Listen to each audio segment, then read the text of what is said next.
diberi pangkat kemuliaan berusaha dengan Nabi, agar iman yang Allah kasihkan kepada kita selalu dijaga dan selalu ditumbuhkan iman kita menjadi iman yang sempurna, iman yang sempurna, iman yang kamil. Sebab apapun amal baik yang kita lakukan itu bergantung dengan kondisi iman kita. Kalau kondisi iman kita baik-baik saja, maka amal kita juga akan baik-baik saja. Akan muncul niat-niat mulia, akan muncul maksud-maksud yang baik. Itu karena kondisi iman lagi baik-baik saja. Apalagi iman itu sudah sampai tingkatan halawatul iman. Iman itu sudah tingkatan segar, bukan hanya baik tapi fresh, segar. Maka tentu akan membawa kedekatan yang luar biasa, menumbuhkan kesadaran tentang Allah, tentang sifat-sifat Allah, tentang kebesaran Allah, bahwa Allah itu betul-betul ada. Allah itu maha segala-galanya, maha kaya, maha memberi, maha dermawan, dan seterusnya. Sehingga muncul akhirnya sifat-sifat yang mulia, seperti tawakal kita kepada Allah, karena sudah kesadarannya sudah baik, kita tidak mungkin bersandar kepada selain Allah. Maka iman ini penting untuk selalu kita tingkatkan. Oleh karena itu, ayat-ayat Allah, kebesaran Allah, baik yang terlihat ini alam, kemudian ayat-ayat Quran, kemudian Allah membuat syiar Islam seperti masjid, seperti para wali, para ulama. Ini semua dalam rangka yazdadul iman, iman, agar iman ini kualitasnya semakin meningkat. Tidaklah keutamaan para sahabat itu kecuali karena keimanannya. Apa keutamaan sahabat dari kita? Tentu karena sahabat menututi hidup bersama Nabi secara langsung. Oleh karena itu, sentrongan cahaya keimanan itu langsung dari Rasul.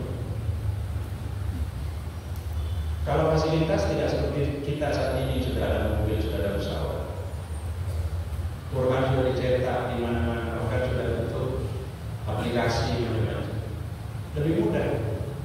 Cuma keimanannya, keyakinan dan kepercayaan tentang Allah, tentang malaikat, tentang hari akhir, itu lebih kuat beliau para sahabat.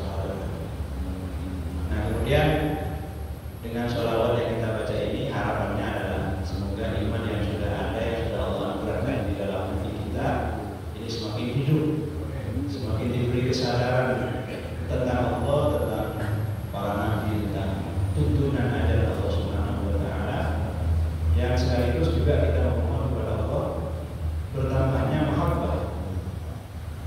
Mahabbah itu artinya berasa senang, karena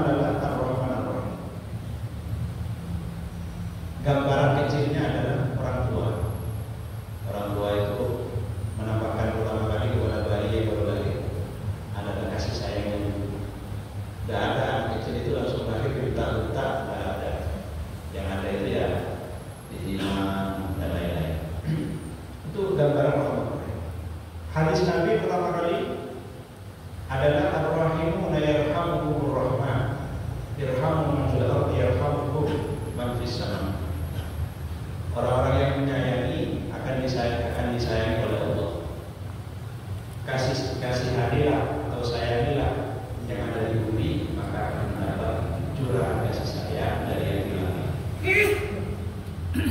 Sedangkan kasih sayang ini adalah fondasi dari mahabbah, cinta. Maka kita penting memohon kepada Allah Subhanahu wa taala agar menambah kecintaan. Dan supaya kita beribadah itu motivasi utamanya memang karena senang. Semoga segera dianugerahkan kepada kita semua. Beribadah sholat karena senang, beribadah puasa ya karena senang, membaca Quran ya karena senang, beribadah apapun itu motivasinya karena senang aja, senang. Sampai-sampai para wali-wali Allah itu kalau di dalam kubur ada yang masih sholat. Kenapa ya? Padahal sudah ada kita sholat ya karena senang. Kalau masih hidup, sholatnya sampai ratusan rakaat, bahkan ada yang 1000 rakaat itu malu. Kok bisa? Kalau mereka maksa-maksakan diri untuk sholat 1000 rakaat, bukan karena senang. Kayak orang nonton TV atau main game, kalau senang, ya semalam suntuk sampai subuh ya antara main motivasinya. Nah, alangkah indahnya kalau kecintaan kesenangan itu adalah mengarah kepada sesuatu yang memang berhak kita semua. Ada salah satu doa yang diajarkan Nabi, Allahumma nas'aluka hubbaka wa hubba man yuhibbuka wa hubba amalin yuqarribuni ila hubbika. Kami mohon kepada Engkau cintamu dan cinta orang yang mencintaimu dan mencintai amal yang mendekatkan kami kepada cinta. Kemudian yang kedua niatan mulia adalah kita memohon kepada Allah Subhanahu wa taala ini agar segera dikasih kekuatan dalam menerima ajaran tuntunan syariat yang dibawa oleh Rasulullah dan bisa menjalankannya, menghidupkannya dalam keseharian kita, dibimbing oleh iman dan mahabbah yang ada di dalam diri kita. Kemudian yang ketiga adalah kita memohon kepada Allah Subhanahu wa taala ini untuk agar supaya kita diberikan husnul khatimah. Husnul khatimah bahkan di dalam surah tadi itu husnul khawatim. Husnul khawatim artinya kita tidak hanya minta umur yang berakhiran baik, tapi dalam segala hal, yang punya ilmu ilmunya, yang punya dagang dagangnya, yang punya keluarga keluarganya. Mungkin ada yang punya anak agak bandel, insya Allah semakin dewasa dia semakin baik, semakin tambah usia dia semakin baik, dan seterusnya. Diberikan kebaikan di dalam segala hal dari kehidupan kita. Kemudian yang keempat, kita memohon kepada Allah agar dijauhkan dari segala musibah yang menimpa kita, zahir, lebih-lebih musibah batin, musibah yang menimpa agama kita, yang menimpa hati kita, penyakit-penyakit di dalam hati seperti penyakit sombong, penyakit iri, dengki, penyakit ria, penyakit lain-lain. Semoga kita dijauhkan oleh Allah Subhanahu wa taala. Segala penyakit yang mengganggu ibadah kita kepada Allah Subhanahu wa taala dan mengganggu muamalah kita sesama manusia. Kemudian yang niatan kelima adalah kita mendoakan daerah kita di tempat ini dan secara umum negara kita Indonesia, bahkan